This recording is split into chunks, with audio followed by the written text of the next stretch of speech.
소장님 입으로 예. 지금까지 세븐의 또 감동을 경제적 자유에 이르는 예. 길에 감동을 이렇게 나눠주셨는데 또 나오신 김에 주식 투자에 대해서 제가 안 여쭤볼 수가 없더라고요. 왜냐하면 아까 방금 방송 끊자 하셨는데 제가 하자 했던 이유가 뭐냐면 네. ROE를 올려야 돼요. 게스트 하나 왔을 때 2개 뽑아야죠. 네, 너무 감사드리고 요즘 좀 주식 투자 좀 힘들어하시는 분들이 있는데 좀 저도 힘들어요. 한번 좀 뭘 좀 중점적으로 보고 계신지.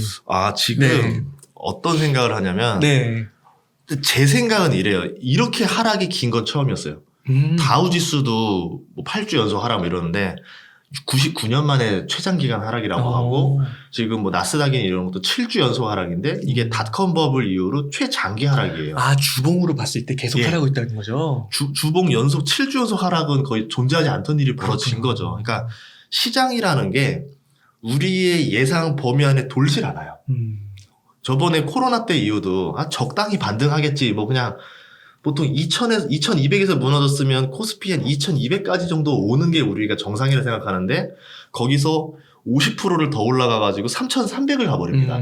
상상을 못했던 장도 가고 그런데 거기서 왜 미국 주식은 이렇게 오르는데 한국 주식도 따라 오르겠지 했는데 오히려 거꾸로 가는 거 한번 보여주고 그리고 나서 이제 다시 미국 주식이 답이다라 생각했을 때 다시 미국 주식을 꺾어버려요. 그러니까 사람들이 다시 올라가겠지라는데 올라가는 척하면서 또 꺾어버려요. 그러면서 이제 계속 하락하다 보니까 그래도 설마 이 정도면 바닥이겠지를 10번을 줍니다. 그래서 사람들이 다 물렸을 거예요. 그러니까 이 정도면 바닥이다 생각하는 사람들은 모두가 물릴 수 있게 차트를 다 만들어줬어요. 그래서 사람들이 이제 다 모두가 비관적으로 바뀌었어요.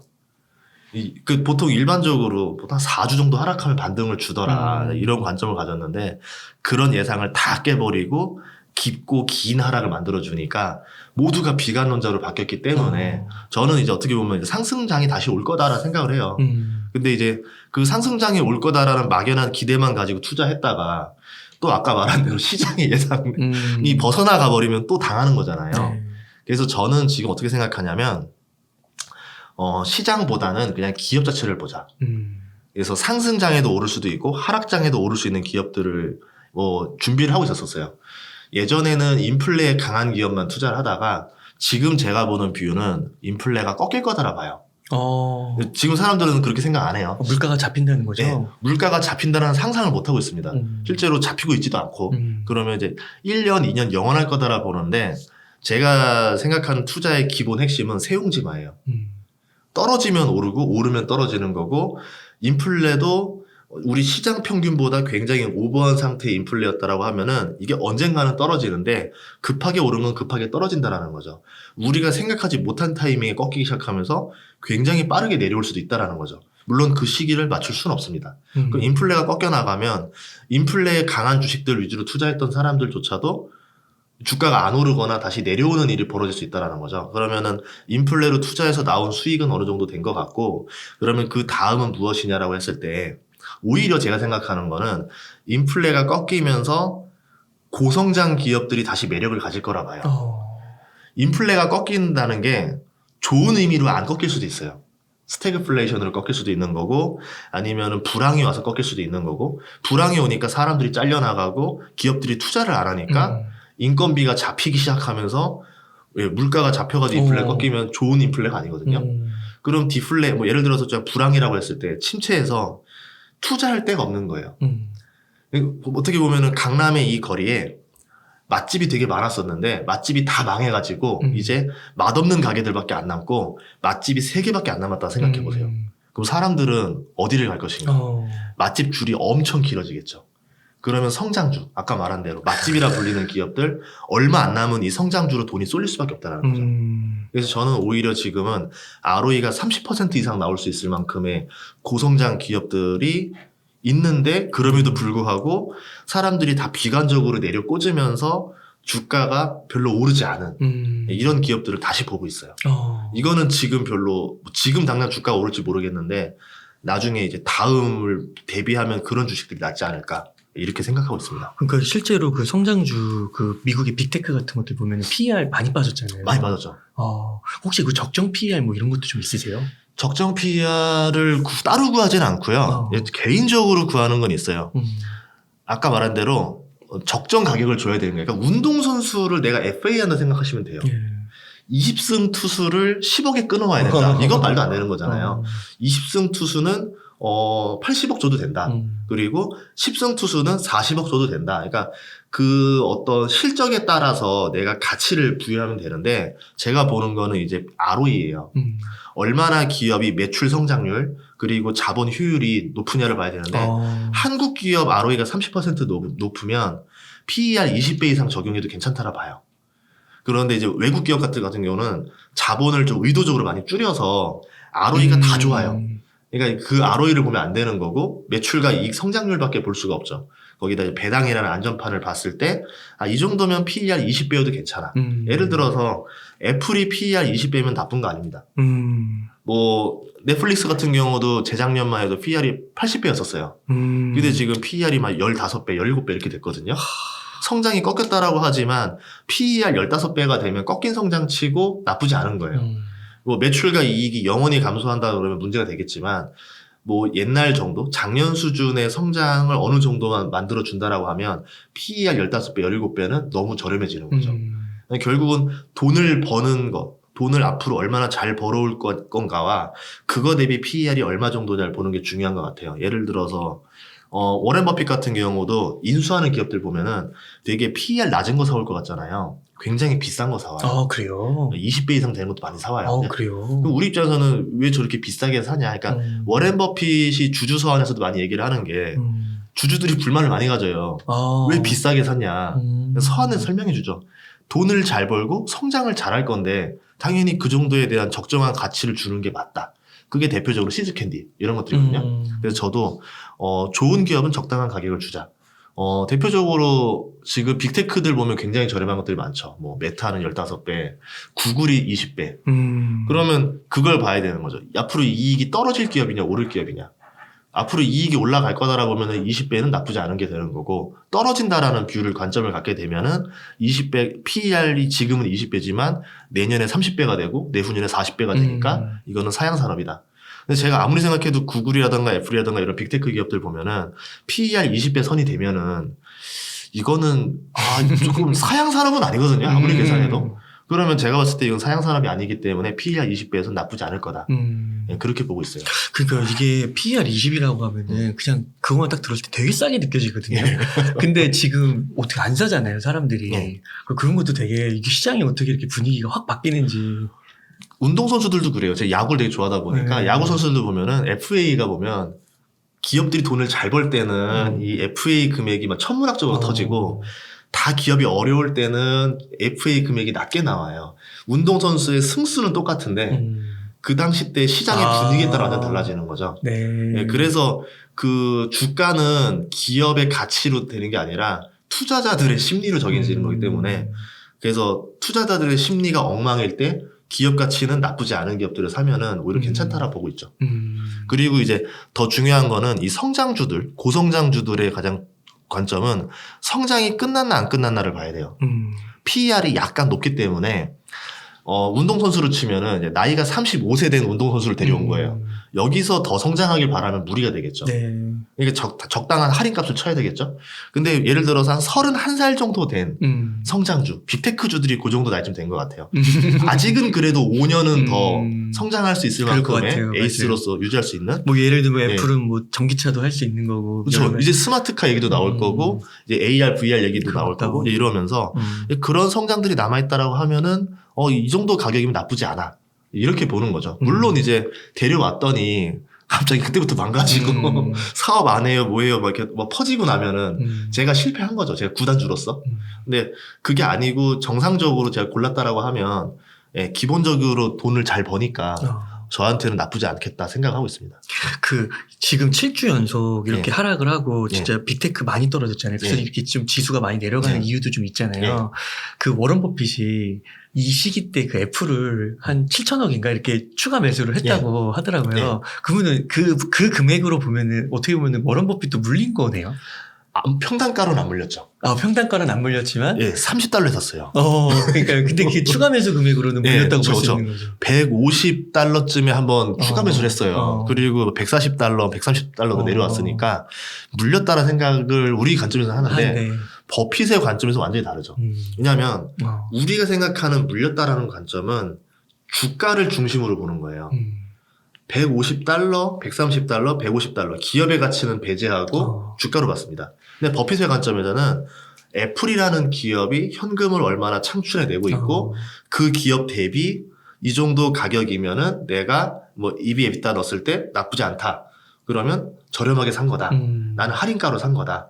이렇게 생각할 수 있다는 거죠. 그러니까 버핏이 생각하는 관점에서는 이 기업이 앞으로 몇 년 뒤에 현금 창출 능력이 얼마가 될 거니까 그렇게 현금 흐름 할인을 치고 나면은 아 내가 지금 싸게 산 거다. 이 현금 흐름 할인법이라 그래요. 네. DCF라고 하는데 그 방식으로 주가를 계산해 보면은 오히려 지금의 주가에 연연하지 않고 내가 더 투자를 좀 더 나만의 어떤 관점을 가지고 할 수 있을 것 같아요. 아 그렇군요. 이게 참 애플을 그 워런 버핏이 샀다고 하니까 어떻게 보면 지금은 그 추가 매수 금액보다는 좀 더 낮은 거잖아요.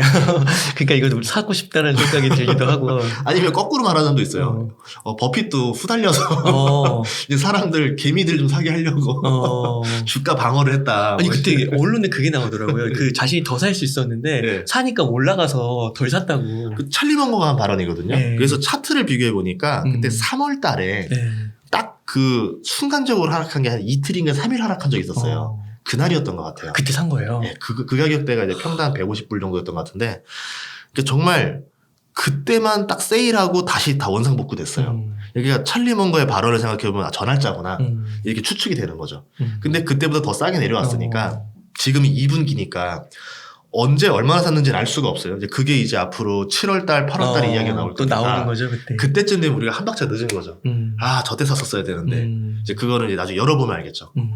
소장님 그러면은 빅테크 우선은 빅테크는 다 좋게 보시는 건가요? 보통 이제 우리가 뭐 애플, 넷플릭스 이번에 보면 넷플릭스, 메타, 아마존 이런 거는 훨씬 네. 많이 떨어졌잖아요. 좀 달라요. 그러니까 빅테크가 다 좋을 수도 있겠지만 분위기상 다 좋을 수도 있는데 예를 들어 야구 선수로 치면은 뭐 양현종, 김광현 이런지 많습니다. 에이스들 많은데 네. 모두 다 좋은 거냐고 말하면 또 애매하잖아요. 아, 그러네요. 이 친구는 어깨가 조금 안 그러네요. 좋을 수도 있고 뭐가 있고 하다 보니까 그걸 세부적으로 보셔야 돼요. 근데 지금 빅테크들이 일반적으로 성장률이 많이 떨어졌어요. 그러니까 기업의 그러니까 그 월가의 컨센서스, 월가에서 이 정도 매출과 수익은 내줘야 된다고 생각했는데 그거를 못 하고 있습니다. 그러면서 주가들이 많이 떨어졌거든요. 그럼 우리가 봐야 되는 거는 다시 월가의 다음 컨센서스를 위로 돌파할 수 있을 만큼 재성장할 수 있는 고성장 기업을 찾아야 되는 거죠. 그렇게 되면 돈을 버는 거고 만약에 잘못 찾아서 더 밑으로 파고들 거를 또 투자하게 되면은 내 돈을 잃게 되는 거겠죠. 그러면은 구글, 애플 정도. 구글, 애플이 제일 무난해요. 왜냐면 네. 구글 사라, 애플 사라 해서 욕을 먹진 않아요. 한국으로 치면은 뭐 삼성전자 요즘 욕 먹죠. 뭐 KT&G 사라 뭐 이런 얘기쯤 되지 않을까 싶어요. 네. 그러니까 뭔가 구글하고 애플은 그냥 자율주행 관련해서 자율주행은 뭔가 앞으로 다 이렇게 좀 얘기를 많이 하는 것 같은데 아마존하고 뭐 그 넷플릭스하고 뭐 컨텐츠랑 뭐 로봇이나 유통 좀 만든다고는 하는데 뭔가 또 자율주행이 더 와닿아 있는 것 같아요. 많이 들리는 것 같고. 그리고 독점을 되게 잘하고 있어요. 그러니까 이제 각자 우리 현금 빨대를 확실하게 가지고 있어요. 넷플릭스라든가 뭐 이제 뭐 다른 기업들을 보면은 확실한 현금 빨대가 없는 상태에서 플랫폼이 된 상태인 거고 그 나머지 뭐 구글이나 애플이나 아마존이나 이런 데 보면은 마소도 마찬가지고 확실하게 현금 빨대를 꽂은 상태에서 플랫폼이 되고 마소. 사업을 확장해 나가고 있죠. 마소도 좋은 것 같아요. 예. 그리고 뭐 마소가 분리자들 인수하다든가 이런 식으로 하면서 내가 점점 영역을 넓혀가는데 내가 대형 플랫폼이 됐으니까 너가 나한테 합세를 해라. 이거는 제가 어떤 관점으로 보냐면 옛날에 저 삼국지라던가 예전에 전국시대 이런 이야기들을 보면은 대형 군주들이 뭐 조조나 원소나 송건들이 내가 이 정도 세가 됐으니까 너는 군소군주니까 나한테 합세해라. 내 편이 되라. 안 그러면 내가 너를 치겠다. 이렇게 되면서 점점 세를 늘려나가는 거죠. 그렇게 돼서 이제 어느 정도로 이제 뭐 구글, 애플, 아마존 뭐 이런 식으로 세가 편성되고 나면 네. 자기들끼리 이제 결국은 또 큰 판을 벌이고 싸우는 게 되는 거죠. 그래서 이제 메타 같은 경우도 아직 이들이 가지지 못한 다음 이제 메타버스다 본 거고 거기에 뛰어들었던 거고 네. 작년에 그러면서 메타버스 붐이 일었던 것도 이런 일들이 아닌가 싶어요. 네. 그럼 소장님 그 빅테크 말고 네. 혹시 또 좋게 보시는 한두 가지만 또 말씀해 주세요. 있죠. 왜냐하면 네. 모두가 A를 볼 때 B를 보는 게 이제 괜찮은 투자라 생각을 하거든요. 그 이유 중에 하나는 싸요. 주가가 안 비싸서. 그리고 모두가 A를 보고 있다가 이제 딱 시간이 지나고 나면 또 A가 질려요. 빅테크 질리고 나면 뭐 다른 거 없을까라고 이제 보게 되는데 시기적으로 저는 이제 트렌드랑 지속적으로 현금을 벌 수 있는 능력 그리고 이제 고성장 그리고 이제 필수라 보면은 이제는 좀 뷰티를 보고 있어요. 아, 네. 이제 뭐 리오프닝이 되면서 뭐 다시 또 어떻게 또 될지 모르겠지만 당장 관점에서는 리오프닝이 된다라고 보고 있고 이게 추세라고 보잖아요. 그럼 저도 생각을 해봤는데 마스크를 딱 꼈다가 딱 벗었을 때 어색한 거예요. 이제 지금 야외에서 벗어도 되거든요. 근데 사람들이 안 벗어요. 맞아요, 안 벗어. 어색한 거예요. 맞아요. 그리고 뭐 다른 이유보다도 그러네. 이랬을 때가 난 이제 더 편해졌어요. 근데 이제 이게 지금은 좀 적응이 안 되고 어색해서 그런데 시간이 지나고 나면은 슬슬 벗을 거예요. 이제 벗고 나는데 이제 왜냐면 남이 벗으면 나도 벗거든요. 그렇게 되면은 진짜 그런 것 같아요. 하관에 대한 관심이 많이 가져가는 거죠. 그럼 이 하관을 어떻게 해결할 것인가? 아니면 내가 좀 얼굴에 대해서 어떻게 생각할 것인가? 뭐 화장품일 수도 있을 거고, 립스틱일 수도 있을 거고, 뭐 리프팅을 한다라던가, 피부 관리라던가, 성형이라던가, 뭐 분야는 여러 가지가 나올 것 같은데, 제 생각에 어쨌든 공통점은 뷰티. 이 뷰티에 대한 관심이 좀 많이 늘어나지 않을까. 그래서 저는 이제 뷰티 쪽을 봤더니 주가들이 많이 망가졌어요. 뭐 이번에 중국 리스크도 있다. 거기다가 뭐 상하이 봉쇄 리스크부터 시작해서 뭐 여러 가지가 나오면서 주가들이 많이 안 올라 있는데 결국은 시간이 해결해 줄 문제가 아닌가라 봤고 그러면 코로나 때 그럼 뷰티 산업이 성장을 못 했냐? 성장 더 했어요. 그러니까 수치상으로는 성장을 했는데 우리 관점상으로는 아직 뷰티 산업이 성장을 못했다라고 관점에서 주가를 할인시켜버린 거예요. 그럼 저는 오히려 땡큐인 거죠. 오히려 매출이 는 거예요? 네. 매출이 30% 이상 성장하고 있어요. 코로나 때도. 그러니까 2020년 대비 2021년에 30% 올라가고 19년 대비 또 올라가고 또 올라가는 기업들이 많이 있어요. 우리나라에만 있는 게 아니고 미국 나스닥에도 이런 기업들이 있고 우리나라에도 있고 코스닥에도 있고 뭐 코넥스에도 있고 여러 가지 있습니다. 그런 기업들을 찾아서 내가 봤을 때 적정 가치를 매겨야 되겠죠. 여기서 그럼 이 기업이 계속 이렇게 꾸준히 성장을 해준다라고 하면은 계속 성장할 수 있을까? 뷰티라는 것도 국내 사업에 한계가 있다 보면 결국 부딪히고 성장이 끝나거든요.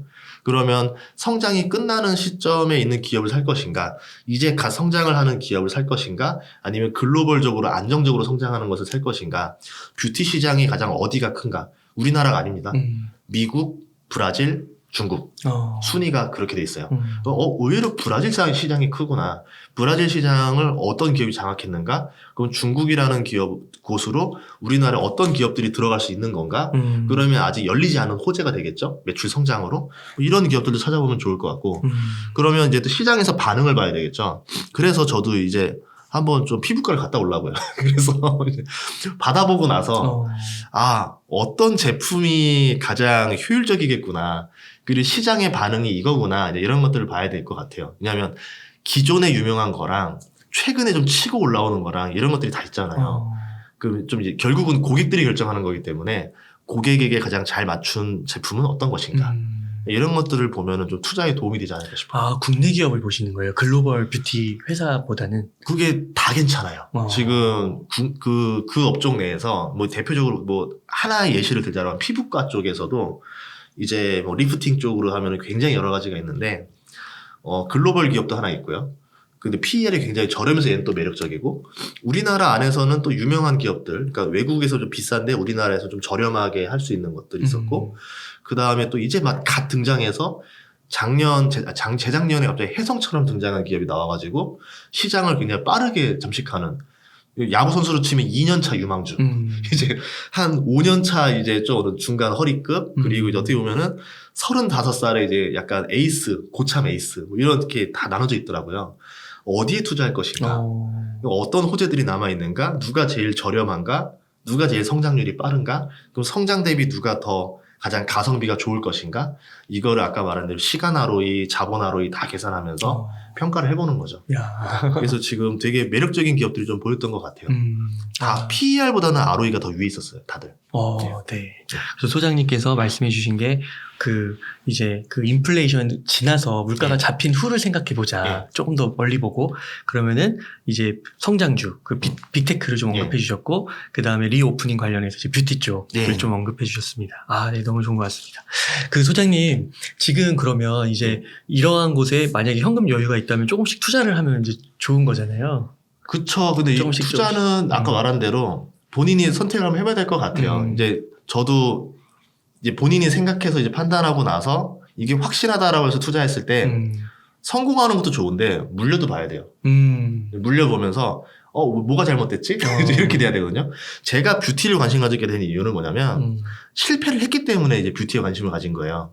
대표적으로 메디톡스라는 회사가 있었는데 보톡스를 만들었어요. 원래 보톡스라는 게 그게 이제 특정 회사, 외국계 회사의 상품 이름이 보톡스고 보툴리늄 톡신이라고 이제 원래 그건데 사람들은 다 보톡스라고 부르죠. 맞아요. 그냥 우리가 그냥 탄산 음료가 코카콜라 이렇게 된 것처럼 이렇게 되다 보니까 근데 이제 그게 비쌌었어요. 근데 이제 저렴하게 우리나라 회사에서 만들었다. 설마 쓰겠어요? 이제 그랬는데 이게 10,000원에서 80만 원까지 주가가 올라갑니다. 진짜요? 네, 그때 제가 뭐 저희 스승님도 알려주시고 해가지고 이제 알았던 기업이긴 한데 그때 제가 아까 말한 3,000만 원에 물려있던 주식만 아니었으면 살려고 샀었어요. 만약에 그랬으면 정말 드라마틱한 되게 좋은 결과 나왔겠지만 딴 쪽에 물려있어서 못 샀었던 후회가 있었거든요. 1,000만 원만 넣어도 80억이네요. 네, 그거를 되게 후회하고 있었는데 꼭 분야가 그것만 있는 게 아니더라고요. 임플란트에서도 그런 일이 벌어지고 있고 뭐 뷰티 개념에서도 그런 일이 많이 벌어지고 있고 제2의 제3의 똑같은 일이 상품만 바뀔 뿐이지 계속 벌어지고 있는 일들이 이런 일들이에요. 그러면은 다음번에는 놓치지 말아야 되겠다가 된 거고 그럼 다음번에는 이런 경험이 있으니까 내가 실패를 하더라도 한번 도전을 해봐야 되겠다. 이런 관심을 갖게 된 거죠. 그래서 아까 말씀해 주시는 그런 지표들이, 양호한 지표들이 교차되는 그런 기업에 좀 투자를 하면 뭐 망하지는 않을 거니까 어느 정도 바로 성과가 안 나면 물려도 보고 그러면서 배우는 거고. 그리고 이제 호황이랑 불황이 없을 거라 보는 거예요. 뷰티 시장 자체는 개인의 어떤 욕망이랑 연관된 거라서 개인의 기본 욕망과 연관된 산업은 호황 불황 없이 계속 성장할 수 있다고 봤거든요. 립스틱 같은 경우도 오히려 불황에 더 잘 팔리는 것처럼. 그래서 저는 굉장히 꾸준할 수 있겠다고 봤고 한국에 저는 가능성을 봤어요. 넷플릭스 때문에 제 인생이 또 하나의 터닝 포인트가 된 건데 저 넷플릭스의 한국이라는 컨텐츠가 앞으로 시장을 굉장히 장악할 거다. K-팝을 장악한 게 이제 우리 BTS부터 시작해서 싸이부터 시작해서 이렇게 장악했듯이 이번에는 드라마 시장, 영화 시장을 한국이 장악할 거다. 그러면 리오프닝이 되고 났을 때 외국에서 우리나라 서울을 찾아오겠죠. 근데 제가 예전에 2019년 이때 보니까 에어비앤비 하는 친구들 얘기 다 들어보니까 성형 여행을 그렇게 많이 와요. 한국으로.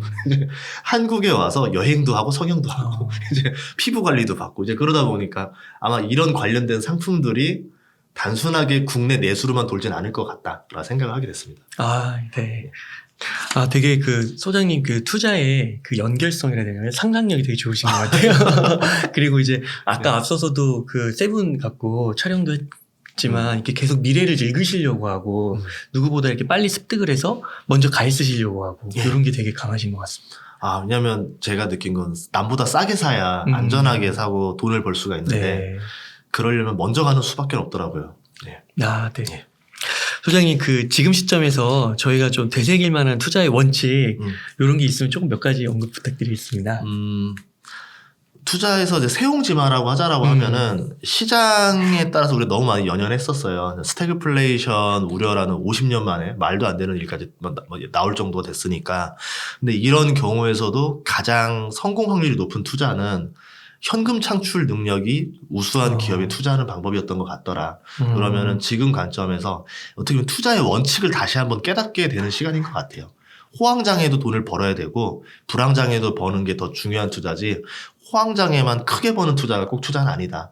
그럼 여러분들이 어떤 게 좋은 기업이고 어떤 게 여러분의 노후를 안전하게 해줄 수 있는 투자인지는 다시 한번 생각해보는 계기가 됐으면 좋겠습니다. 그러니까 워런 버핏 같은 경우 포트폴리오에 보면요, 성장주가 또 우리가 좀 알고 있는 성장주는 거의 애플이 거의 거의 없는 거잖아요. 그쵸. 이제 비중상으로는 그렇죠. 애플이 그렇게 되는데, 이제 버핏이 하는 것들도 보면은 그 성장을 안 하는 기업들이 아니에요. 그러니까 우리가 알고 있는 성장주의 개념을 버핏은 정확히 알고 있는 거죠. 매출이 늘고 이익이 늘면 성장한 거잖아요. 코스트코도 그러면 성장주예요. 근데 우리 입장에서는 마트 사양산업 끝. 우리는 왜냐면 우리는 이마트밖에 모르니까. 근데 외국 근데 버핏 입장에서는 마트는 불황에도 장사가 잘 되고 호황에도 장사가 잘 되는데 코스트코는 해외로 진출하면서 매출과 이익이 계속 성장을 해요. 그렇죠. 그러면 상관이 없는 사업이 된 거죠. 호황 불황 없이. 근데 우리 관점에서는 이 마트가 해외로 진출하는 걸 잘 못 봤기 때문에 이거는 그냥 끝난 사업이야. 이렇게 관점을 보는 거고. 저는 오히려 사양 산업에서도 성장하는 사업들이 나오더라. 너무 성장이라는 게 빅테크에만 갇혀 있지 않았으면 좋겠다. 맞아요. 그렇게 말하고 기술주에 너무 갇혀 있는 것 같아요. 예. 그래서 소장님 이번에 이제 세븐 이 책을 내셨는데 예. 한번 어떤 책인지 한번 소개해 주시면 더 좋겠습니다. 우선은 주식을 잘하는 방법, 뭐 부동산을 잘하는 방법은 책은 너무도 많고 그거는 솔직히 저는 이렇게 생각해요. 그러니까 그 투자를 잘해서 그럴 수도 있겠지만 운이 좋아서 성공했다라는 생각이 많이 들기도 해요. 저도 주식으로도 돈을 벌고 부동산으로도 벌었지만 항상 생각하는 게 운이 좋았다라는 생각을 하거든요. 그러면 그 관점에서 운이 없이도 어떻게 보면은 자기의 노력으로 최대한 성공 확률을 높일 수 있는 방법은 뭐가 있을까를 맨날 이제 고민을 하다가 제가 느꼈던 거는 몸을 좀 더 고생시키면 되지 않을까. 그래서 시간의 ROI, 자본의 ROI를 더 효율적으로 올리면서 어떻게 내가 더 부를 빨리 키워갈 수 있을까. 이제 그거를 고민했던 사람이에요.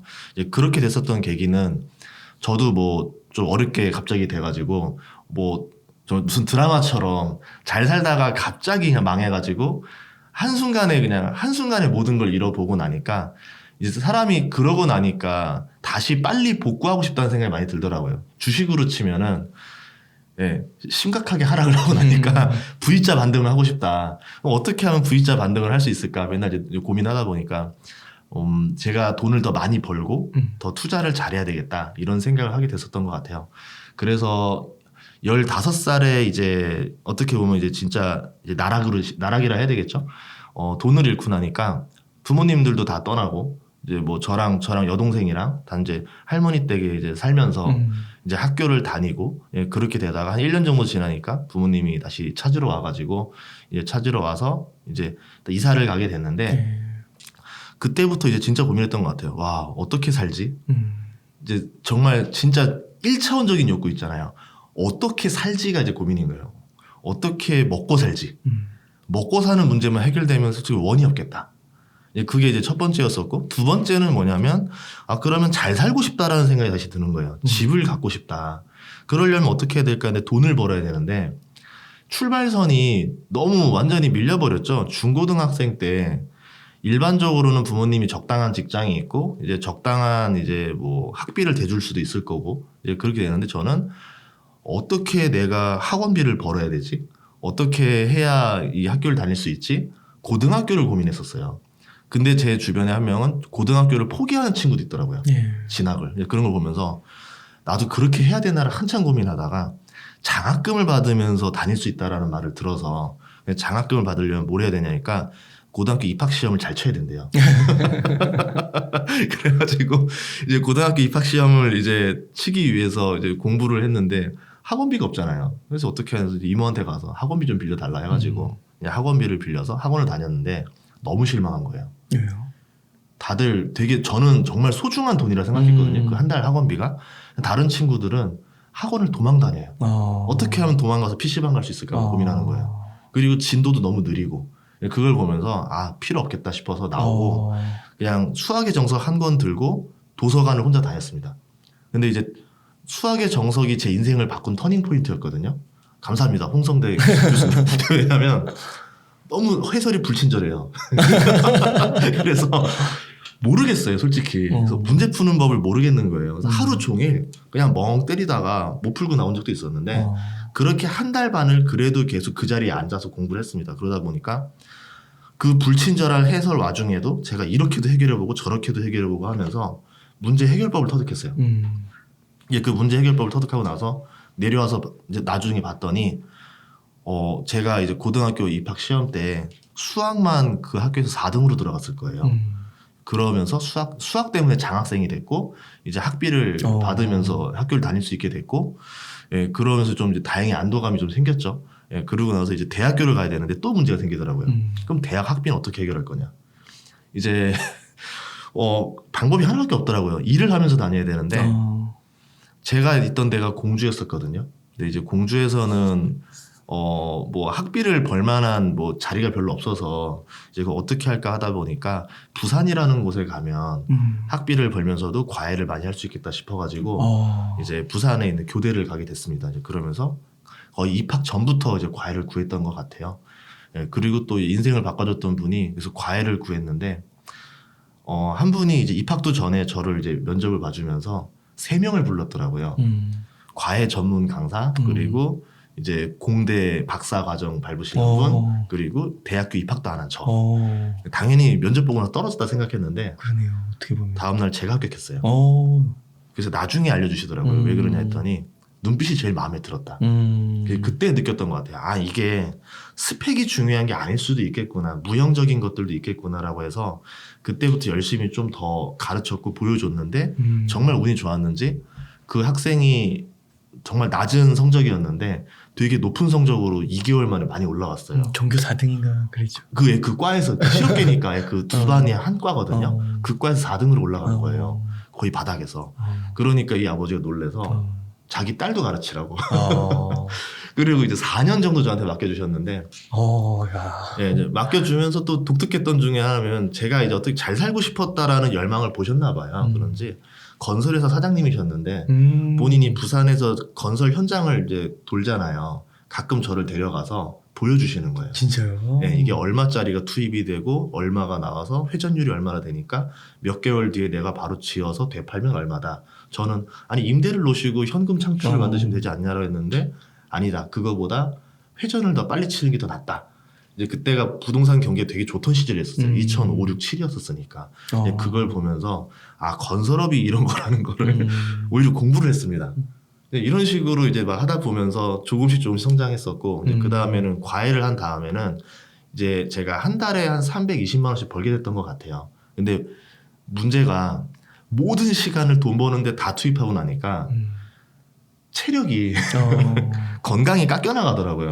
그 젊은 나이인데. 그렇죠. 20살의 젊은 나이인데 건강이 깎여나가다 보니까 다음날 아침에 못 일어나는 거예요. 그러니까 이게 제가 참 그분 책에서 저는 그 내용을 보면서 지금 이렇게 또 한두 줄로 이렇게 말씀해 주셨지만 정말 치열하게 사셨잖아요. 치열하게 살았죠. 중고등학교 때뿐만 아니라 대학교 와서도. 그러니까 제가 봤을 때 진짜 그 눈꽃 없이 잠 줄여가면서 그 공부하시고 아르바이트 하시고.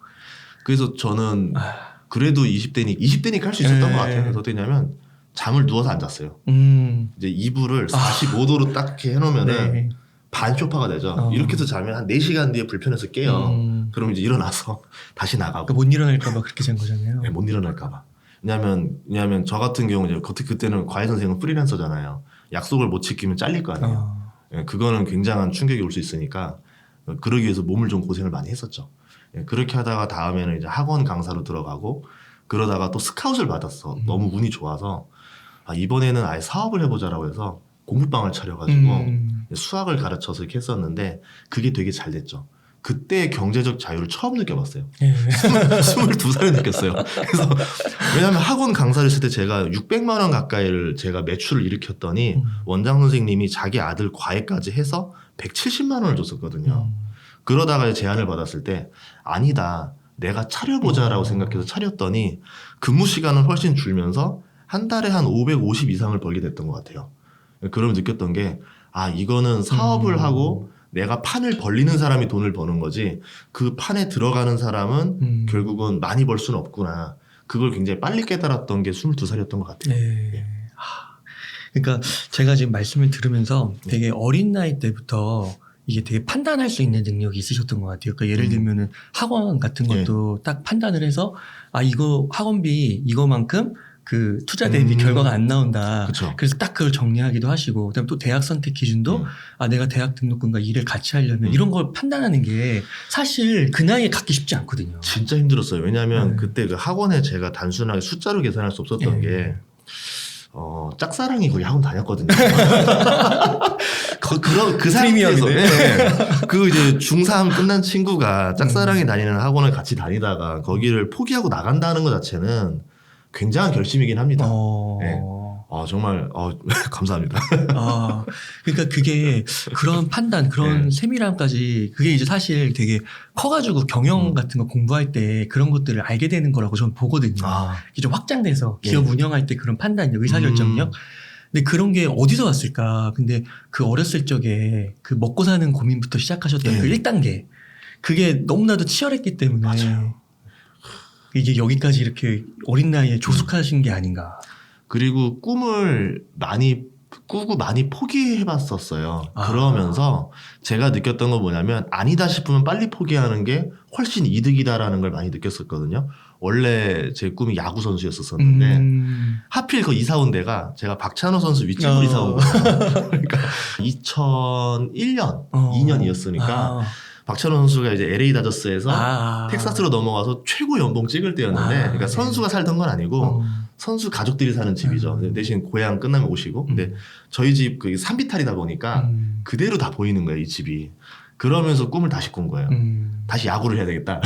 그렇게 했는데 다행이다 싶죠. 근데 노력은 했지만 이제 접었고 그 다음에 프로게이머를 해서 빨리 돈을 벌어야 되겠다 했는데 그래서 정말 게임을 죽기 살기로 했어요. 어떤 게임을 했어요? 스타크래프트로 하면 돈을 벌 수 있다 이래가지고 정말 열심히 했는데 대회를 나가봤더니 너무 잘하는 사람들이 많더라고요. 근데 이걸로 먹고 살 수 없겠다 싶어서 빨리 접었죠. 그리고 또 이제 예전에 육군사관학교 가는 것도 꿈이어가지고 제가 3번을 지원했는데 3번 다 떨어지고 나서 깔끔하게 포기를 또 했습니다. 이제 그러면서 포기도 빨랐던 것 같아요. 떨어지시면 잘하신 것 같은데. 저도 잘한 것 같아요. 그렇구나. 그런 이제 꿈을 또 포기하고 접고 그런 과정이 있으셨네요. 그게 되게 중요한 것 같아요. 이게 투자에서도 보면 미련을 많이 갖게 되거든요. 그러면 미련 때문에 포기를 못하는 경우가 너무 많은데 내가 봤을 때 이거 분명히 아니다 싶은 거를 빨리 접어줘야 되는데 그걸 못 접는 경우에서 돈도 수익률도 망가지겠지만 시간이 망가집니다. 그러면 이제 보통 우리가 직장 생활을 구해서 퇴직할 때까지가 근 20년을 봐요. 일반적으로. 그럼 내가 거기에서 한 5년 정도의 시간이 망가지고 나면 이제 제가 돈 벌 수 있는 시간은 15년밖에 안 남은 거예요. 그럼 그 안에 얼마나 더 효율적으로 돈을 모아낼 수 있느냐가 중요한 선택이 되겠죠. 그런데 이제 보통 사이클을 보면은 10년마다 호황장이 오고 10년마다 불황장이 오거든요. 그러면 그 과정에서 제가 직장 생활에서 호황장을 만날 수 있는 게 2번밖에 없다라는 거예요. 2번의 불황. 그럼 2번의 불황 때문에 2번의 호황 때 벌었던 거 다 말아먹고 나면은 제가 이제 퇴직하고 났을 때는 모아놓은 돈이 없게 되는 거죠. 그래서 저는 되게 그게 중요하다 봐요.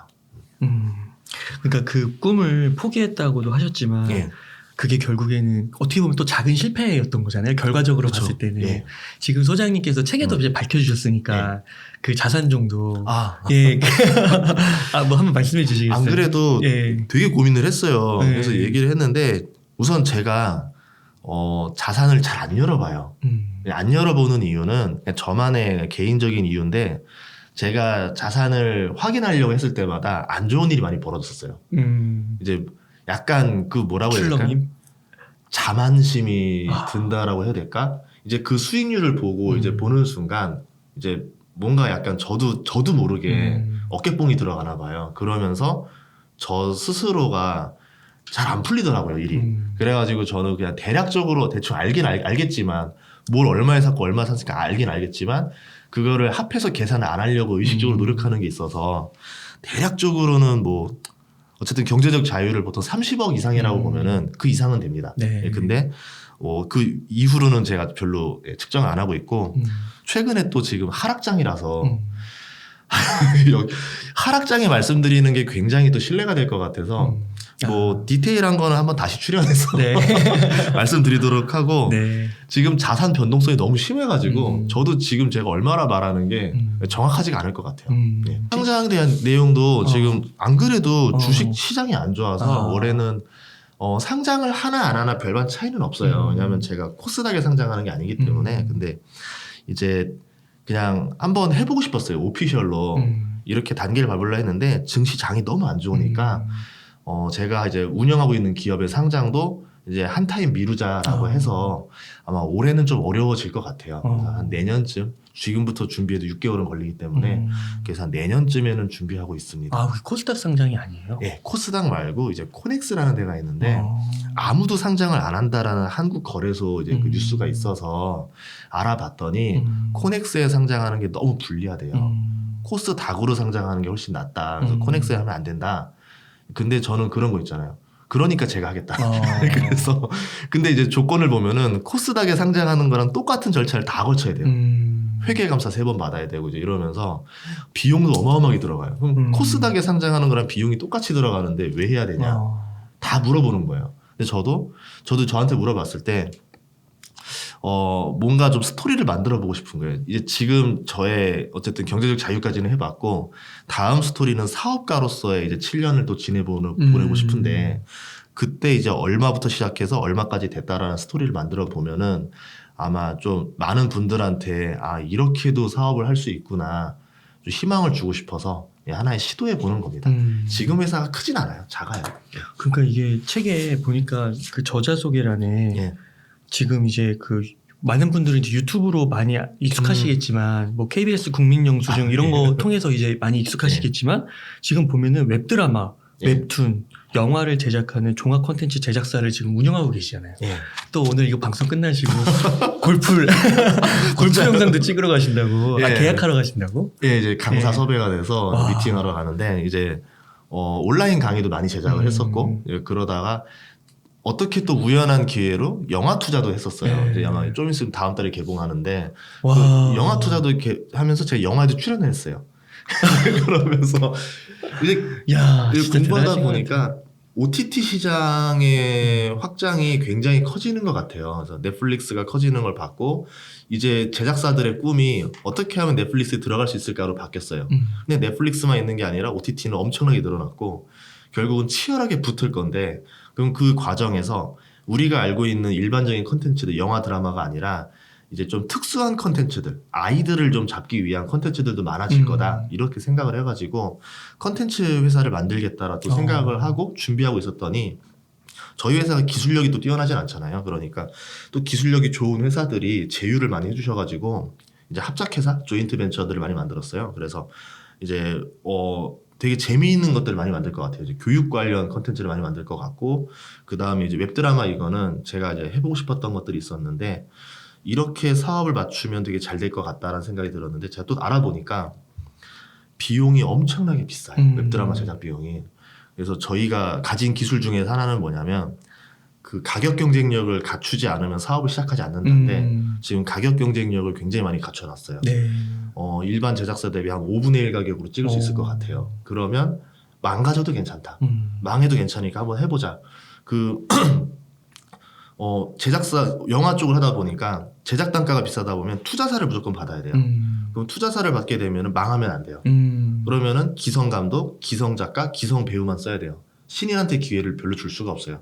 근데 이제 제가 비용을 낮추게 되면은 투자사를 안 받아요. 그냥 제 돈으로 찍어버리니까 제가 원하는 배우, 원하는 감독, 원하는 작가들한테 기회를 다 줄 수가 있어요.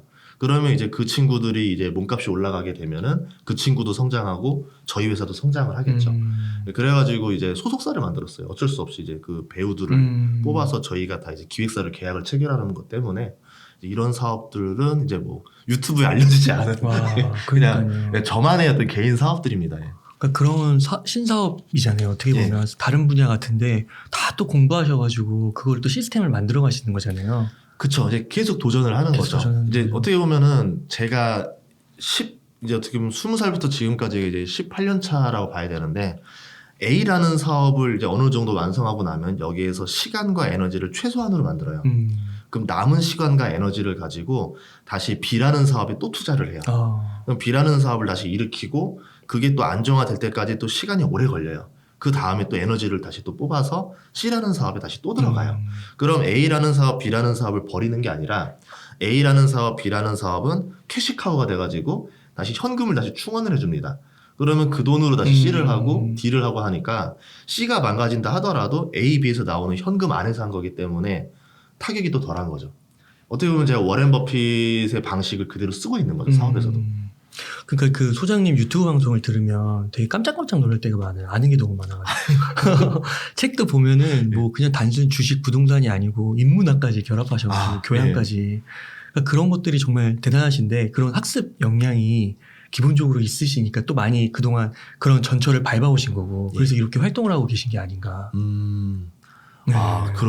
그럴 수 있었던 것 같아요. 왜냐하면 결국은 투자에서 핵심은 뭐에 투자해야 될 거냐가 제일 중요한데 그 뭐를 늦게 발견하면은 먹거리가 적은 거고 아니면 물릴 수도 있는 거고 그럼 그 뭐를 먼저 발견해서 사람들이 따라올지 안 올지를 봐야 되는데 그게 아이디어 싸움이었던 것 같아요. 근데 보통 이게 주식시장을 쳐다본다고 나오는 것도 아니고 뉴스만 본다고 나오는 게 아니고 이제 그걸 스토리로 생각할 수 있는 힘이 되게 중요했던 것 같아요. 그럼 소장님은 어떻게 보면 경제적 자유도 이루고 조금 쉬어갈 수도 있잖아요. 예. 근데 어떻게 보면 계속 달리시는 거잖아요. 그런 이유는 혹시 뭐세요? 원래는 이 유튜브 때문에 그런 것 같아요. 원래 목표는 저도 정말 경제적 자유 쉬어갔었어요. 그래서 그때 이제 대략적으로 한 30억 원저리가 됐던 게 이제 한 35쯤이었던 것 같은데 그때 이제 쉬어야겠다. 현금 창출 능력이 되게 중요하다 생각해서 그때 쉴라 했는데 유튜브를 딱 접으려고 했던 게 한 구독자 한 30만쯤이었던 것 같아요. 이제 그만해야겠다라고 했는데 그런 생각이 들더라고요. 만약에 제가 여기서 그만두면 이제 어떻게 보면은 이제 경제적 자유를 누리는 젊은 청춘들한테 과연 이게 좋은 의미일까 싶은 거예요. 맨날 뭐 누워서 늦게 일어나고 쇼핑하고 뭐 맨날 한량처럼 사는 모습 보여주는 게 더 도움일까? 아니면 이 사람이 루틴을 잃지 않고 꾸준히 도전하는 게 좋은 모습일까라 봤을 때 저는 후자를 택했던 게 동계올림픽 보면은 뭐 이규혁 선수라던가 이런 선수들 보면 분명히 금메달 다 땄고 나이도 충분히 먹었는데도 에이징 커브가 왔는데도 불구하고 또 금메달이 또 도전을 맞아요, 하잖아요. 4년 맞아요. 뒤에. 그래서 깜짝 놀래요. 저 나이에 또 나왔어? 깜짝 놀래는데 뭐 이동국 선수도 마찬가지예요. 그런 거 보면은 오히려 저 모습이 더 남들에게 많은 도움을 줄 수 있겠다 싶은 거죠. 그러면 이 사람들도 경제적 자유를 다 누리고 났을 때 내가 어떻게 살까에 대한 고민을 반드시 할 건데 그때 루틴을 잃지 않고 열심히 살아가는 게 다시 또 여러분들이 또 다른 사람들한테 또 좋은 영향을 줄 수 있겠다 싶어서 제가 그 길을 가야지만 줄 수 있을 것 같아서 계속 도전을 하게 되고 있습니다. 그 과정 가운데서 이제 어떻게 보면은 처음에 15살 정도 됐을 때 그 절대적 가난 그리고 군대 이제 다녀오고 나서 이제 이런 본격적인 변화가 좀 일으켜 나셔가지고 아까 이제 과외부터 시작해서 학원도 이렇게 하시고 또 이제 그 다음에 부동산 주식도 성공하시고 이제 그런 부분은 또 많이 아시니까 방송을 통해서 그 후에 이제 새로운 회사를 상장시키는 이런 과정이 있으신 건데 혹시 이 가운데서 좀 힘드신 적 없었어요? 항상 힘들죠. 저 솔직히 저희 유튜브 하면서도 말해요. 지금 동료 다른 유튜버들한테도 저는 슬럼프가 1년에 6번 온다고. 그래요? 그러니까 전혀 그렇게 안 보이는데요. 항상 문제를 만나요. 그러니까 모든 사업은 다 문제를 만날 수밖에 없어요. 근데 이제 그거죠. 이걸 피할 거냐 돌파할 거냐인데 제가 A 사업, B 사업, C 사업을 빠르게 진척할 수 있었던 거는 어떤 사람들은 문제를 만나면 스트레스를 해소하기 위해서 여행을 좀 다녀온다던가 좀 쉰다던가 수다를 떤다던가 잠을 잔다던가 많이 먹는다던가 이런 방식을 해결하는데 저는 그 문제를 돌파하는 거에만 집중을 해요. 그래서 해결법을 남보다 더 빨리 찾으려고 노력을 해요. 해결이 되고 나면 문제가 다 해결되면 스트레스도 해소되잖아요. 제 스트레스 해소법은 문제 해결을 하는 거예요. 근데 해결 못하면 이제 무한 스트레스를 받는 거죠. 그러니까요. 이게 좀 좋은 건 아닌 것 같긴 한데 어쨌든 그렇게 하면서 빠르게 돌파해 나갔었던 것들 때문에 저는 조금 더 많은 일들을 하지 않았나 싶었던 것 같아요. 그러니까 그게 한두 번도 아니고 진짜 저도 옆에서 저는 소장님보다 그렇게 치열하게는 안 살아가지고 말씀을 들으면서 되게 반성하게 되는데 내가 그동안 나태했구나. 근데 그걸 할 때마다 그래도 이제 어느 정도까지는 맞부딪혀가지고 해결하려고 하는데 근데 저 머릿속에서 어느 정도 하면 좀 쉬어야 되겠다. 이게 힘들 때가 있으니까. 그래서 혼자서 해결해 보려고 하고 또 제가 어렵다라는 거를 동네방네 다 떠들고 다녀요. 그러면 동네방네 떠들고 다니는 이유는 제 주변에 이제 그것도 많아요. 제 주변에 어떤 지인들이 많냐면 아이디어가 되게 뛰어난 사람들이 많아요. 그럼 이 사람들한테도 제 아이디어 어때요라고 물어봤을 때 이 사람들이 그거 괜찮겠다라고 해주면은 저도 그 사업을 이제 해보는 거고 그분들한테 저 이렇게 힘들어요라고 말하면 그 사람들이 도와주기보다는 사람을 붙여준다던가 아니면 이렇게 해결해보면 어떻게 했냐고 방법을 많이 알려주거든요. 그럼 또 그 도움을 받아서 다시 또 돌파를 해보고 그러니까 제가 막 좀 어린 나이에 계속 뭘 하려고 이러다 보니까 좋게 봐주신 분들이 많았던 것 같아요. 그래서 이제 방법을 알려주시는 조언해주시는 분들이 많아서 더 문제를 빨리 해결할 수 있었던 것 같아요. 그러면 소장님 그 지금까지 되게 흥미로운 이야기를 많이 해주셨는데 예. 이제 이런 소장님의 이제 이야기 개인사를 좀 듣고 동기부여를 받으신 분들이 있는 거예요. 아, 그렇죠. 이런 분들이 이제 진짜 나도 한번 해보자. 앞으로 7년 바라보고 해보자. 이런 분들께 중요한 좀 몇 가지 포인트를 좀 짚어주신다면. 우선 제가 그때 군대 제대하기 전에가 27살이었었거든요. 그때 27살에 장교했었으니까 차를 몰 수 있어가지고 투자를 오랫동안 했지만 가진 돈이 어떻게 27살에도 3천만 원밖에 없을까? 물린 거죠. 많이 모으셨는데요? 근데 제가 24살에 3천만 원을 투자했어요.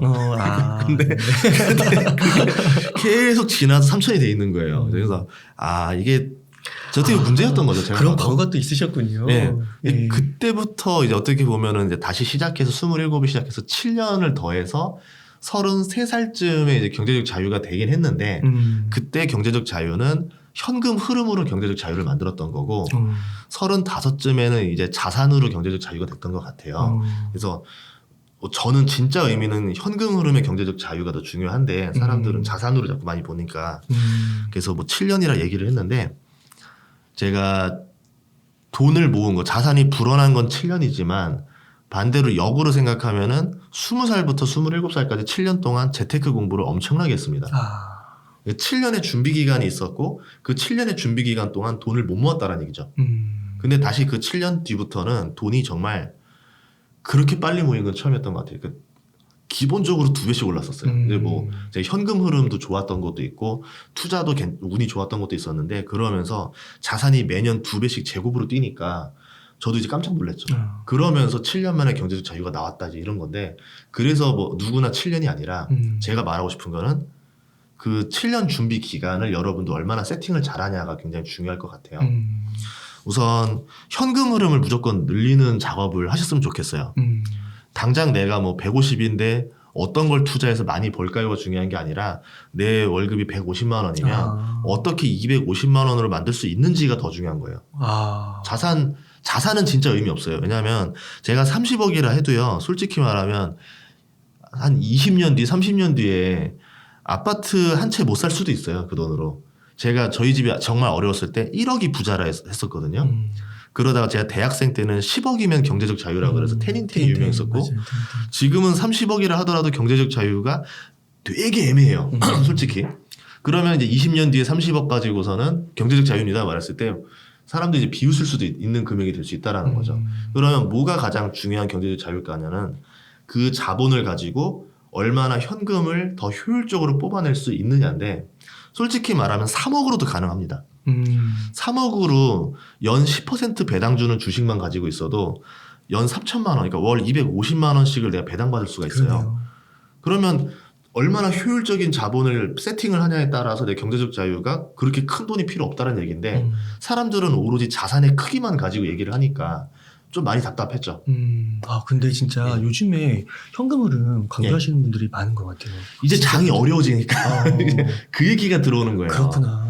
그전에는 코인으로 몇 % 벌었다 뭐 맞아요. 이런 게 더 관심이 있었다라고 하면은 이제 보니까 다 잃은 것 같고 결국은 현금 많이 버는 사람이 이런 저렴한 기회 때 줍줍을 할 수 있으니까 이제 현금을 잘 버는 게 더 중요하구나.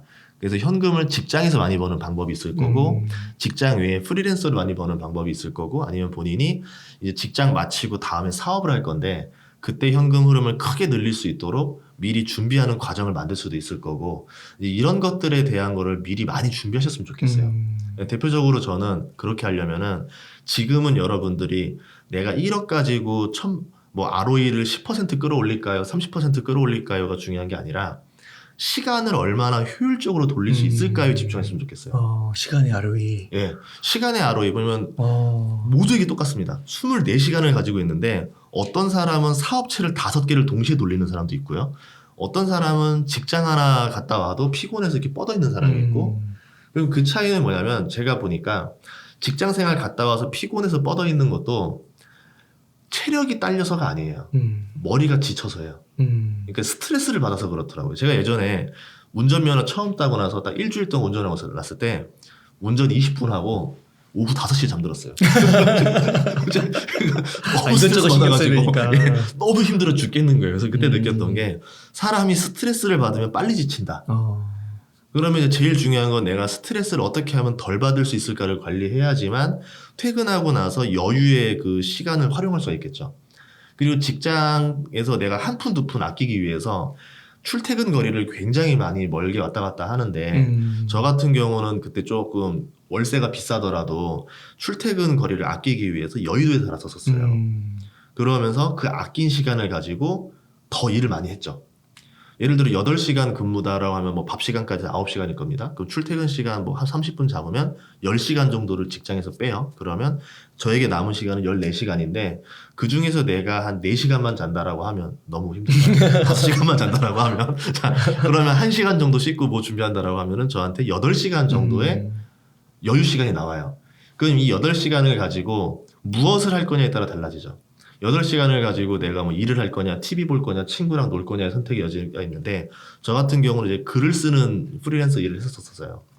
그럼 글을 쓰는 거 가지고 제가 투입하는 만큼 돈을 벌 수가 있으니까 그러면 이 글을 집에서 쓸 거냐, 카페에서 쓸 거냐, 스터디 카페 가서 쓸 거냐 이건데 집에서 하면은 8시간을 투하해도 생산량이 2시간 정도밖에 안 나오더라고요. 집중이 안 되는 거예요. 침대가 있고 컴퓨터가 있으니까 쉬고 싶고 그래서 제가 이거를 어떻게 하면은 끌어올릴 수 있을까 하다 보니까 좀 사람이 많이 쳐다보는 불편한 자리에 가서 하자. 뭐 카페라든가 스터디 카페라든가 많이 다녔더니 8시간 투어에서 생산량이 한 5시간, 6시간까지 나오더라고요. 그래서 더 많이 효율을 뽑아냈던 것 같아요. 계속 그거를 했던 것 같아요. 그래서 어떻게 하면 시간의 효율을 뽑아낼 수 있을까 하다 보니까 불필요한 모임들이 많이 보이기 시작하고 어떻게 정리할까. 그러면 뭐 불필요한 동선들을 정리하는 거고 뭐 저도 집에서 밥을 해먹고 이제 비용을 아끼기 위해서 해봤더니 밥을 차리고 먹고 뭐 설거지하고 하는 시간보다 그냥 간단하게 끼니를 때우는 게 훨씬 더 시간을 절약할 수 있다 싶어서 이게 또 때웠고 그러면서 이제 현금 흐름이 굉장히 빨리 늘어났던 것 같아요. 네. 그리고 나서부터는 이제 호황이냐 불황이냐는 별 의미가 없죠.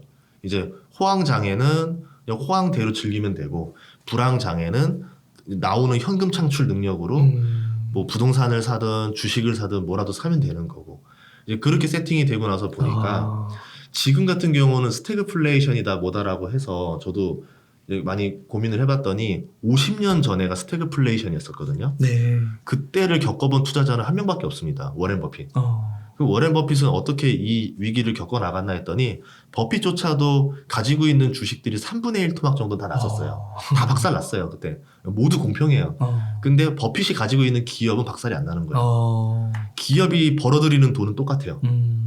그러니까 현금 잘 버니까 상관이 없는 거예요. 버핏 입장에서는 뭐 주가 낮은 거 가지고 어떡하라고 라고 하면서 그 시기를 그대로 돌파합니다.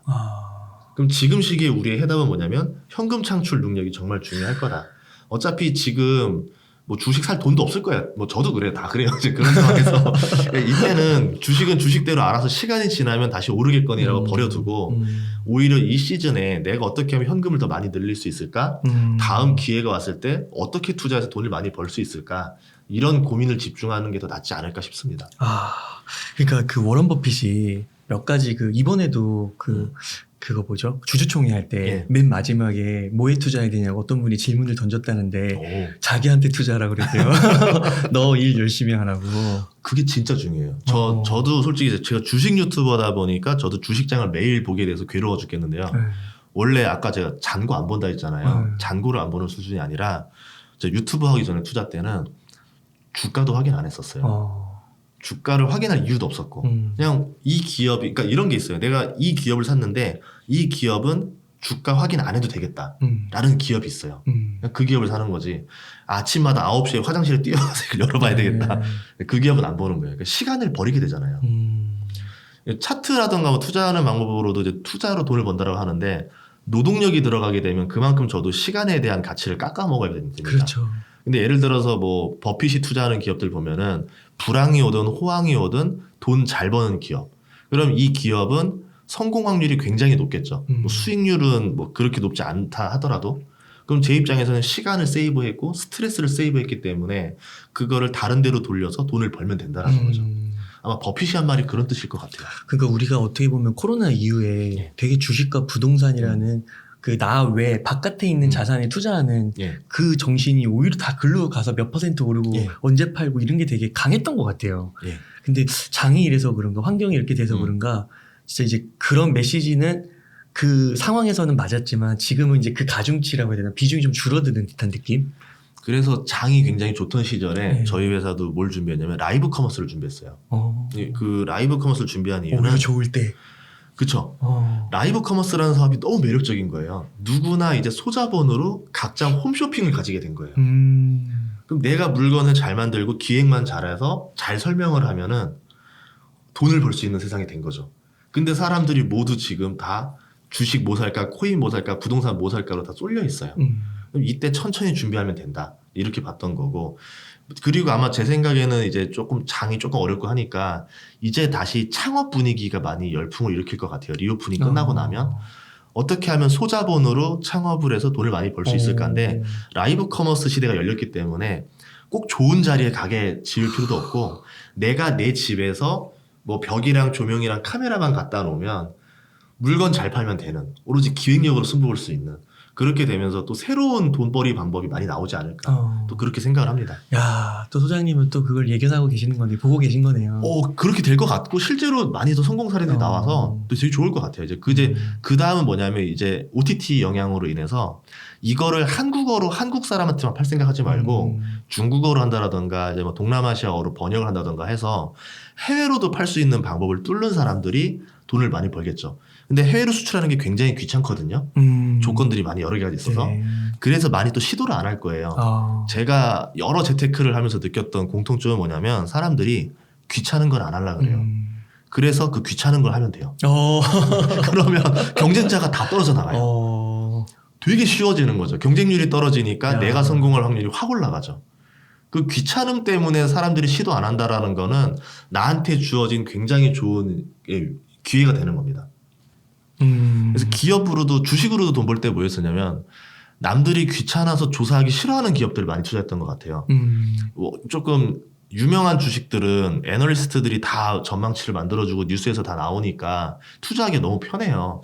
그냥 스마트폰 보면서 이런 일들이 있구나 투자할 수가 있는데 작은 기업들은 정보가 없어요. 그럼 이걸 내가 직접 다 알아봐야 되는데 너무 귀찮거든요. 그거 알아보는 사이에 뭐 대형주 한 20개 알아보지 이렇게 되다 보니까 여기에는 투자하려는 관심 가지는 사람들이 다 다운이 돼 있죠. 그러다가 나중에 이 기업이 빚을 발하기 시작하고 주가가 많이 올랐을 때서야 그제서야 사람들이 따라붙더라고요. 그럼 내가 이제 주식 투자도 마찬가지로 남들이 좀 귀찮아하는 기업들에 투자하면 돈을 많이 벌 수 있고 부동산도 마찬가지로 남들이 좀 임장 가기 귀찮아하는 데들 아직은 조금 여긴 아니지 이런 곳들을 먼저 가서 보면은 그러다 진주를 좀 발견할 수 있지 않을까 싶어요. 그러니까 이게 오늘 말씀을 참 들으면서 이게 너무 이제 우리가 주식이나 부동산 이런 쪽으로 이제 갔는데 이제 사실은 그 경제적 자유에 이르는 길에 있어서는 그것만 있는 게 아니라 말씀하신 대로 시간 관리, 시간에 대한 ROE, 자기 개발 어떻게 보면은 또 자기 사업, 본업 그런 것들이 같이 가야 된다라는 거. 예. 네. 그래서 저도 주식 공부를 하면서 배웠던 것 같아요. 제 주식 공부를 하면서 ROE가 높은 기업에 투자하면 돈을 벌더라. 그런데 왜 나는 ROE를 이렇게 엉망으로 만들고 있었을까? 나 자신에 대한 충격 먹은 거예요. 그러니까 나라는 사람을 한번 기업으로 평가를 해보세요. 나라는 사람의 PER은 얼마일까? 나라는 사람의 시가총액은 얼마일까? 뭐 여러분 예를 들어서 뭐 내가 1년에 4천만 원을 번다라고 하면은 코스피 평균 PER 한번 적용해 보세요. 뭐 한 15배다라고 하면 나라는 사람의 시가총액은 6억이 되겠구나. 그럼 어떻게 하면 나라는 사람의 시가총액을 더 끌어올릴 수 있을까? 그럼 ROE를 끌어올리는 방법이 있겠다. 뭐 아니면 더 성장할 수 있는, 더 지속적으로 오래 할 수 있는 사업을 해야 되겠다. 이렇게 보면서 그 가치를 올리는 걸 하다 보면은 주식 투자뿐만 아니라 개인의 어떤 자기 개발에도 도움이 되지 않을까 생각을 하고 있습니다. 그러니까 이번 책이 그래서 너무 반가웠던 것 같아요. 그 딱 너무 시적절한 것 같고 그 책을 읽었을 때 경제적 자유에 이르는 길이 내가 너무 이렇게 시류 분위기를 타서 너무 한쪽으로만 바라보고 있었구나. 그리고 많이 깨닫게 하고 아주 좋았던 것 같습니다. 네, 고맙습니다. 그러면은 소장님 책에서 이제 이렇게 경제적 자유에 이르는 길 그리고 귀중한 개인사까지도 이렇게 많이 오픈을 해주셨는데요. 이제 책에 이제 마지막에 가서 또 인상 깊은 문구가 하나 있어서 이거 꼭 여쭤보고 싶더라고요. 그게 뭐냐면 이 경제적 자유를 달성하고 엄청나게 행복하지 않았다 이렇게 쓰셨어요. 그리고 맞아요. 허무했다라고 또 쓰셨거든요. 진짜 그랬어요. 이게 왜 이런 감정이 나오는 건지 궁금하더라고요. 우선 자산으로 경제적 자유를 누렸을 때가 아니라 현금 흐름으로 이미 누렸을 때 33살 때 얘기인데요. 네. 진짜 별거 없는 거예요. 그러니까 그때만 해도 이렇게 돈을 벌면 행복할 거라 생각했던 거죠. 그러니까 보통 돈을 벌기 위한 과정은 굉장히 고생스럽잖아요. 그래서 이 고생 끝에 낙이 온다고 생각했는데 고생 끝에 금전적인 보상은 받았는데 그게 끝이네 이건 거예요. 저는 그러니까 그 고생의 대가를 굉장히 크게 기대했던 거죠. 근데 별 기대가 없는 거예요. 그냥 당신은 한 달에 1,000만 원 버는 사람입니다. 일 안 해도 끝. 이게 다였구나. 이제 마치 이런 거죠. 내가 미국으로 이민 가면 되게 행복할 것 같은데 막상 이민 가 보니까 그냥 거기서 끝인 거야. 좋은 집에 살면 되게 행복할 줄 알았는데 그냥 집만 좋은 거 이런 거예요. 근데 거기에다가 우리가 너무 많은 걸 또 투하했고 그 과정에서 굉장히 많은 고생을 했고 저도 버릴 거와 얻을 거를 이렇게 나눠가면서 너무 소중한 것들을 많이 잃었죠. 뭐 예를 들어서 친구들을 만나고 싶어도 많이 못 만났을 거고 모임도 정말 재미있는 모임들 원하는 거 가고 싶은데 너무 행복했는데 그거를 못 나가는 것들도 많았었고 뭐 젊은 시절에는 연애를 하고 싶어도 연애를 제대로 못 했었고 그러다 많이 또 차이고 뭐 이제 이런 것들이 막 이제 쌓이고 하면서 좀 또 가족들도 많이 못 챙겨줬고 제가 대학생 때는 명절만 쉬었거든요. 그래서 6개월에 집에 돌아와서 봤더니 저희 집이 몇 층인지 모르겠는 거예요. 진짜요? 예. 그리고 제가 저희 부모님 생신을 18년 중에서 한 3번 챙겨드린 것 같아요. 크리스마스 때 가족이랑 있었던 적도 거의 없었었고, 그러니까 그냥 거의 일에 미친 사람처럼 살았던 것 같아요. 그냥 그렇게 살다 보고 나서 그렇게 땀 흘리면서 얻은 경제적 자유인데, 그거 치고는 좀 많이 잃긴 잃었구나. 결국은 기브 앤 테이크를 해버렸구나. 이러면서 좀 많이 이제 현타를 왔다. 이렇게 느꼈던 거고, 그럼 그 허무함을 어떻게 치료할 것인가에 생각을 하다 보니까 인생이 한 번이라는 생각이 많이 들더라고요. 그래서 인생이 한 번인데 그 한 번을 얼마나 다시 인생의 ROE를 생각한 거예요. 이 인생을 얼마나 값지게 만들어낼 수 있을까 생각하다 보니까 저를 위해서 살면은 여기서 끝인 것 같고 이제 그러면 좀 다른 사람을 위해서 뭘 해줄 수 있을까 했을 때 제가 다른 사람들을 위해서 막 엄청나게 기부를 해줄 수 있을 만큼 돈이 많은 사람도 아니고 제가 막 이 주식 사시면 돈 법니다. 이거 사면 돈 법니다. 이렇게 찍어줄 만큼의 제가 자신감이 있는 것도 아니고 그냥 용기를 주자. 이 A라는 사람이 있는데 유튜버인데 이 사람이 처음 시작할 때 뭐 무일푼으로 시작을 했는데 7년 만에 경제적 자유를 누렸다. 그리고 그 7년 뒤에는 다시 또 어떤 다른 걸 또 잃었다. 또 그 7년 뒤에는 뭐라는 걸 잃었다. 이러면서 누구나 나도 저 사람처럼 할 수 있다라는 걸 알려줬으면 좀 그런 사람이 되고 싶어요. 네. 그냥 그거 자체가 제일 중요할 것 같아요. 네, 그 경제적 자유에 이르는 게 막 뭐 인생 최대의 목표 이런 게 아닐 수 있다라는 거죠. 정말 중요한 아닙니다. 부분이지만 그렇게 해서 가족 다 잃고 나면은 뭐가 있겠어요. 제가 영화 보고 나서 너무 늦게 본 영화인데 그거 보고 제가 3일을 울었던 영화가 하나 있었어요. 대부 2. 그 주인공이 조직을 아니다 누구더라? 네. 저도 이름 생각이 잘생긴 사람이죠. 네, 맞아요. 알파치노. 그러니까 원치 않게 어쨌든 본인도 이제 가족을 지키기 위해서 패밀리를 지키기 위해서 대부가 됐고 그러기 위해서 이제 어떻게 보면 소중한 가족들을 지키기 위해서 이제 그 조직에서 이제 할지 못할지 다 해가면서 이제 일으켜놨는데 결국 가족들을 잃었잖아요. 그러고 나서 되게 뭔가 씁쓸해 보이잖아요. 그런 느낌이었던 것 같아요. 네. 그래서 이제 저라는 건 제가 느꼈던 건 뭐냐면 너무 ROE를 위해서 살지 말고 속도를 조금 늦추더라도 7년 만에 경제적 자유를 누릴 필요는 없는 겁니다. 솔직히 말하면. 제가 후회하는 건 그거. 한 10년, 12년이라는 속도를 좀 늦추더라도 지킬 건 지켜서 갔었으면 좋았을 텐데 그 후회를 너무 많이 해요. 정말요? 네, 진짜 많이 해요. 저는 진짜 많이 했어요. 왜냐하면 그 할아버지 할머니 장례식도 못 갔어요. 장례식장도 갔는데 할아버지 장례식장 가가지고 제가 장남이거든요. 얘기 안 하셔도 됩니다. 일 생각밖에 못 한 거예요. 네. 3일장을 치르는데 저를 정말 잘해주신 할아버지인데 제가 막 원고가 지금 마감인데 이거 빨리 해결해야 되는데 그 생각밖에 안 드는 거예요. 그러고 나서 이제 해결해서 냈던 원고가 대박이 나서 돈을 벌긴 벌었는데 죄송합니다. 그런 일들이 너무 많았던 것 같아요. 그리고 이제 할머니 장례식장은 제가 수술해서 못 갔던 것도 있었지만 그때 또 이제 일을 막 하고 이제 이러면서 또 못 갔던 것도 있고 그래가지고 제가 집이 지금 대전인데요. 할머니 할아버지가 현충원에 계세요. 근데 제가 이제 거기를 못 떠나게 되는 게 마음의 빚이 계속 있어가지고 못 가겠더라고요.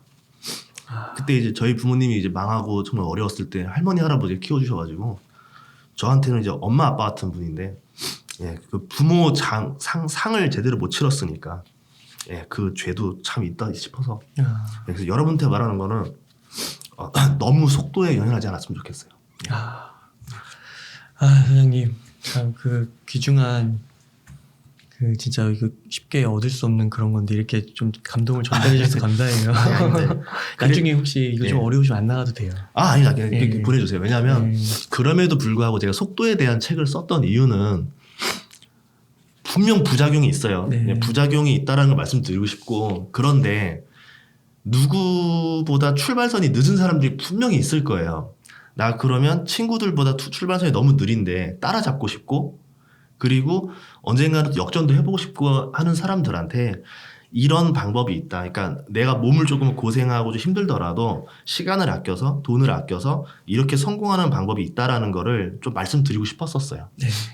나중에 여러분들은 대신 그 부작용이 분명히 있다라는 걸 아시고 속도는 조금 조절해 나가셔라. 그러면 저보다 훨씬 더 행복한 사람이 될 거다. 저는 그렇게 말씀드리고 싶습니다.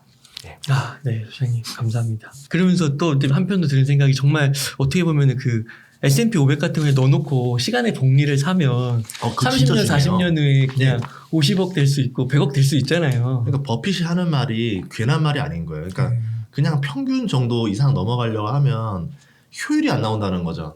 15%까지는 대충 멍청이도 다 벌 수 있는 장인데 왜 너가 17%, 19%를 찍기 위해서 1, 2%를 위해서 온갖 에너지를 쥐어짜서 여기에다가 하느냐. 그냥 적당히 여기서 수익 내고 적당히 벌어서 연금 확보하면은 그게 훨씬 더 노후가 좋다. 왜냐하면 결국 노후를 잘 먹고 잘 살고 하면 되는 거지 왜 막 자녀 물려줄 거, 손자 물려줄 것까지 벌으려고 고생을 하냐 이런 거죠. 그러니까 그게 어떻게 보면은 자기 사업을 막 그 속도 때문에 막 해가지고 하는 게 어떻게 보면 자기 명 깎아먹는 거잖아요. 명 깎아먹고 그게 좋지도 않아요. 제가 봤던 슈퍼 개미들 그리고 많이 부자들 보면은 자식 농사를 많이 실패했어요. 제가 거기서 많이 느낀 거죠. 분명히 왜 실패했을까 봤을 때 아빠가 가정에 충실할 수가 없어요. 그러니까 아빠 사랑을 받아본 적이 없으니까 아빠랑 대면한 애들이 굉장히 많을 거예요. 그런 상태인데 아빠가 또 돈은 많으니까 분명히 외부에서 아빠가 외롭잖아요. 그러니까 또 돈으로 분명히 또 애들을 해줄 수도 있고 아이들 입장에서도 우리 아빠가 날 돈으로 언젠가는 안전하게 해줄 거야 라는 분명 그 마음을 또 가지고 있을 거고 저희 집이 원래 증조 할아버지가 엄청 부자였는데 딱 거의 할아버지 아버지 때에서 다 말아먹더라고요. 정확하게 그걸 보면서 이게 3대 못 간다는 말이 딱 그거구나 해가지고 저도 보면서 그냥 자녀한테는 돈을 주는 게 아니라 다른 걸 줘야 되겠다 많이 생각하고 있어요. 그렇구나. 조금 느리게 가더라도 시장 평균 수익률 그렇게 딱 달성하면서 가도 충분히 부자 될 수 있고 말씀하신 대로 5년 10년 좀 늦으면 어때? 다 챙겨서 갈 수 있는 S&P 거니까. 500이 연 수익률이 15% 요즘 많이 올라갔더라고요. 17% 나올 거예요 연평균. 그러면 10년에 4배에서 5배가 불거든요. 그러면 20년 뒤에는 16배에서 25배 되는 거고 30년 뒤에는 64배에서 75배가 되는 거죠. 그러니까 이게 불어나는 속도가 장기적으로 보면 어마어마하게 불어나는데 사람들이 이제 당장 올해 안에 이렇게 하다 보니까 이제 그 마라톤으로 치면 설설 뛰면 되는데 왜 100m 달리기에만 집중하는지 모른다 이런 거죠. 소장님 요 세븐 관련해서 뭐 다 말씀해 주신 것 같은데 끝으로 한 말씀만 더 부탁드릴게요. 인생이 어쩔 수 없는 것 같아요. 선택인 것 같아요. 뭐 B와 D 사이에 C가 있다고 하는데 내가 무슨 선택을 하냐에 따라서 인생의 방향이 너무 많이 바뀌더라고요. 그래서 항상 조심하셔야 되는 게 지금 내가 해야 되는 선택이 잘못된 선택일지 좋은 선택일지를 볼 수 있는 판단력이 너무 중요하다. 그걸 다 키우고 나서 결정해도 상관없어요. 너무 어린 나이에 그 판단력이 없을 때 선택을 너무 많이 하다 보면은 잘못될 경우도 있습니다. 예, 그리고 그 선택을 했을 때 내가 잃는 게 그렇게 크지 않다. 금전적으로 잃는 게 크지 않거나 시간을 너무 오랫동안 소비하지 않아도 될 것 같다라 싶으면은 해보세요. 그러니까 잃어도 얻는 게 있어요. 저도 실패 끝에 얻었던 게 많아요. 예전에 쉐어하우스 실패했을 때 실패했는데 친구가 놀러 오더니 이거를 왜 여기다 차렸어라는 말을 한마디에 또 차렸어요. 그 망한 사람이 또 집을 사서 또 차린다는 건 솔직히 굉장히 힘든 일이거든요. 근데 실패해도 답이 있고 실패했다 하더라도 좌절하지 말고 좋은 아이디어다 싶으면 한번 도전해 보셨으면 좋겠습니다. 네. 할아버지 할머니께서 하늘에서 소장님 되게 보면서 뿌듯해 하실 것 같아요. 네, 정말 다 이해하실 것 같아요. 엄청 사랑하시는 손자니까. 예, 제가 잘해야죠. 예, 소장님 예. 그 귀한 나눔 해주셔서 너무 감사드리고 정말 시청자분들께서 이게 지금 우리 주로 이제 단어는 경제적 자유를 통해서 이야기를 했지만 그 경제적 자유가 우리가 어떻게 보면 코로나 이후 때 생각하던 그 돈만 투자만 생각하던 그런 경제적 자유가 아니라 좀 더 인생의 좀 더 넓은 범위에서 포괄적인 범위에서 이 경제적 자유를 이해할 수 있는 그런 시간이 아니었나 싶습니다. 그 시의적절하게 너무 좋은 책 내주셔서 너무 감사드리고 꼭 한번 진짜 읽어보셔가지고 그 감동과 그다음에 소장님의 작은 그런 시행착오들까지도 거기서 통해서 시간도 에너지도 또 귀중한 것도 하나하나 다 챙겨가셨으면 너무 좋을 것 같습니다. 고맙습니다. 네. 이렇게 해서 세븐의 저자이신 전인구 소장님을 모시고 이야기를 나눠봤습니다. 긴 시간 동안 유익한 인사이트 많이 나누셔서 감사의 말씀드립니다. 오늘 고생 많으셨습니다. 고생 많으셨습니다. 네.